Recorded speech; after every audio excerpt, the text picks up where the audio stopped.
How does a woman vanish from the busiest street in America, in broad daylight, without a trace?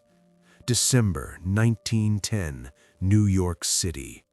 Dorothy Arnold, a wealthy heiress, waves to a friend on Fifth Avenue and heads home.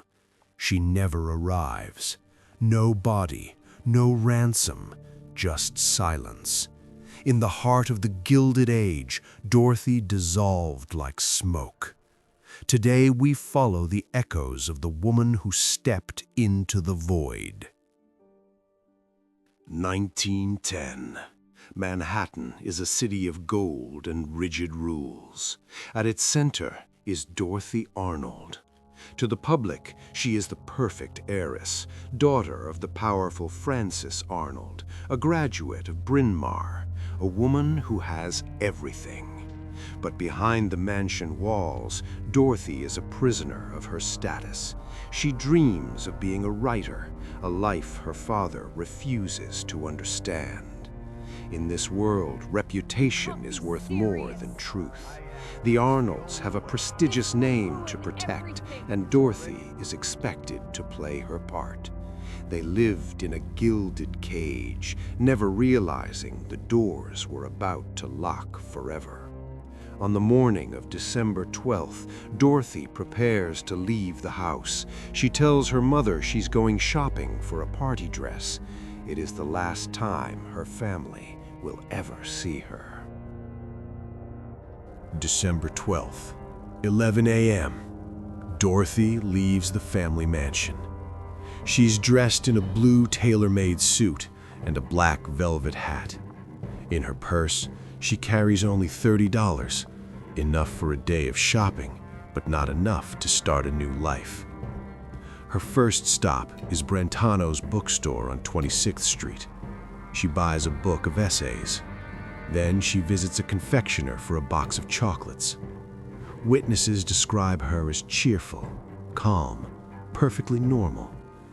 At 2 p.m., near 27th Street, Dorothy encounters an acquaintance, Gladys King. They exchange a few light words about an upcoming party. Dorothy smiles, waves, and continues her walk towards Central Park. Gladys King watches her walk away. 1 minute, Dorothy is a silhouette in the winter sun. The next, she is gone. No one saw her leave the street. No one saw her enter a carriage. In the middle of the afternoon, on the busiest street in New York, Dorothy Arnold simply evaporated.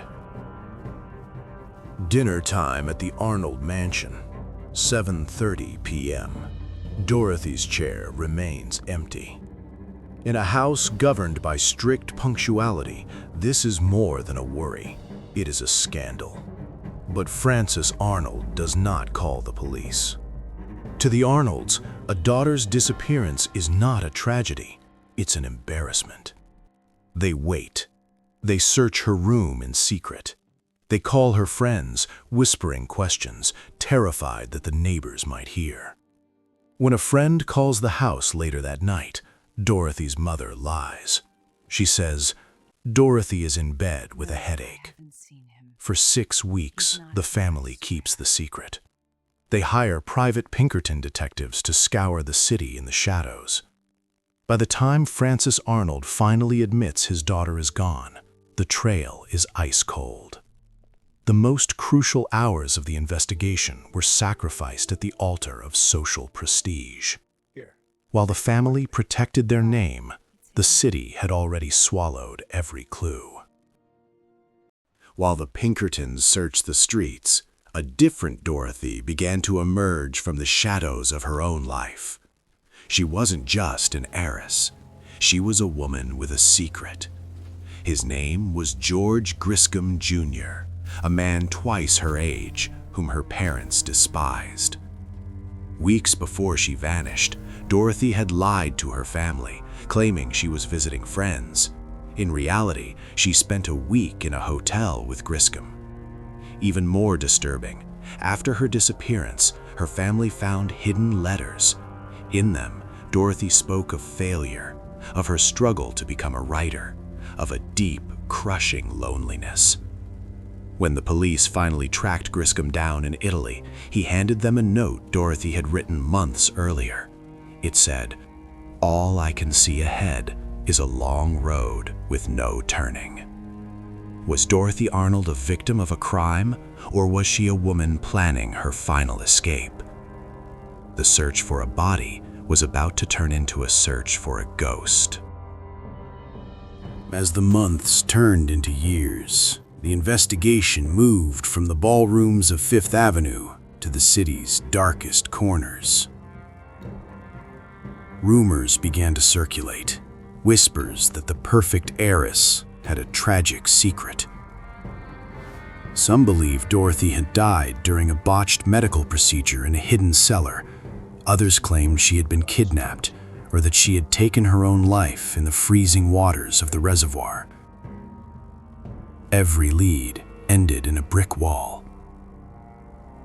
Francis Arnold spent a fortune following thousands of false sightings across the globe. He died a broken man, convinced his daughter had been murdered. But there was one final, chilling possibility. Years later, a prisoner claimed he was paid to dig a shallow grave in the basement of a house near the city. Could Dorothy's final resting place be beneath the very streets she walked so proudly? We may never know. The Gilded Age buried its secrets deep, and Dorothy Arnold remains its most famous ghost. More than a century has passed since Dorothy Arnold waved goodbye on a street corner in Manhattan. The mansions of the Gilded Age have been replaced by skyscrapers. The crowds on Fifth Avenue are now strangers to her story, but the question remains: how does a person simply evaporate? Perhaps she escaped to a new life, far from the pressure of her golden name. Or perhaps the truth is far more tragic, a secret kept by a family and a city that refused to look too closely. Dorothy Arnold didn't just disappear. She became a part of the city's architecture, a ghost that haunts the winter wind of New York. What do you believe happened to the heiress who stepped into the void? Was it a planned escape or a cold-blooded end? Share your theories in the comments, and if you seek to uncover the whispers of the past, subscribe to the Unsolved Echoes. Until the next mystery.